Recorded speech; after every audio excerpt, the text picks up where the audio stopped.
adıma düşer ya şu an sen hayır. Portanı tam uğurlu portanı. Gülmesene şu vakti hayran ağlayın bana. Ya hiç mutlu geliyor o ağır olmuyor.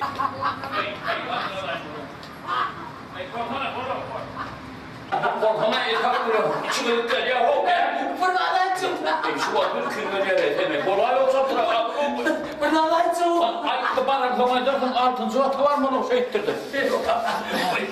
Yok vurmayla. Gülmesene tam oraya hayranlar ya. Onun için ben de ağır olmuyor. Dilerim. Borkan. Borkan. Ay ne etsin ay bana. Komparan komayca Ay yok. buradan çok. Ayıtma bana. Şu an gülfünga demek bakarım da geldi ya. Eyvallah. Perçağlar okuldan gelmeye dukanlara gelelim. Sana göreye kadar. Ya saymam kırmızıya çağırın okulda geçin. Dikkat saçma. Çağlar okuldan gelmeden akşam böyle oluyor. Hatalı.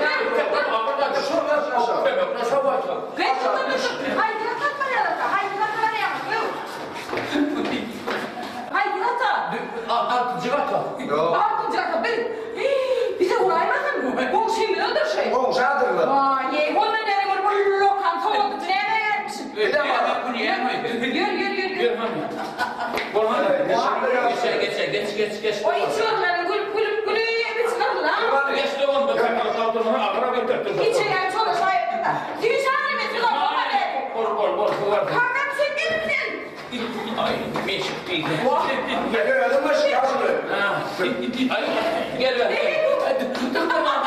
Ne parmaydan ama Burada da içiyor. ne parmaydan o gel ver. Kıray mı? Gel ver. Ben o ne ettin ay bana. Ağıra o. Gör ya. Ha yoğurlu ver. Beşinci vakta geldik mi? Gittik. Koyun burada da içecek. Koyun ne? Yürü, o üstüme kikir edip para. O da ne yapacak o adam aydın? Değer getirmediler mi? Ha. O bir ayıcık, o ne ayıttırmadın ha? Ne yapma? O giriliyen 6. hafta öğretmene. He?